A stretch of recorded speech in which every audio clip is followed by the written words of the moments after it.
இன்னைக்கு வந்து lemur beach update என்ன அப்படின்னு பார்த்தீங்கன்னா, இன்னைக்கு கடற்கரை பற்றி இல்லை, ஆயிரங்கால் பொலிமுகம் தர்மசாஸ்தா ஆடி அமாவாசை திருவிழாவை என்ன பண்ண போகிறாங்க அப்படிங்கிறத பார்ப்போம். இதான் வந்து ஆயிரங்கால் பொலிமுகம் தர்மசாஸ்தா ஆலயம்.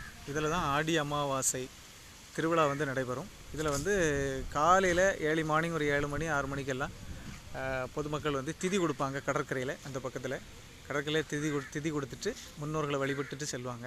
லாஸ்ட்டு பார்த்திங்கன்னா தெரியும், அங்கே தான் திதி கொடுக்குற இடம். அதை முடிச்சுட்டு அதுக்கப்புறம் மத்தியானம் வந்து பகலில் வில்லிசை, மத்தியானம் வந்து நமக்கு வந்து அன்னதானம் நடைபெறும். அந்த அன்னதானம் வந்து கோயிலுக்கு ஆப்போசிட்டில் நடைபெறும். அதுக்கு தான் வந்து இங்கே ஒரு பிரம்மாண்டமான பந்தல் வந்து போட்டுக்கிட்டு இருக்காங்க.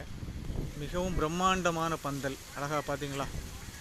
சுமார் 500 பேருக்கு மேலே ஒரே டைமில் உட்காந்து சாப்பிட்ற மாதிரி பிரம்மாண்டமான பந்தல் போட்டுட்ருக்காங்க. இந்த ஆடி அமாவாசை திருவிழாவில் பொதுமக்கள் கலந்து கொண்டு சிறப்பிக்குமாறு கேட்டுக்கொள்கிறேன். நன்றி நண்பர்களே.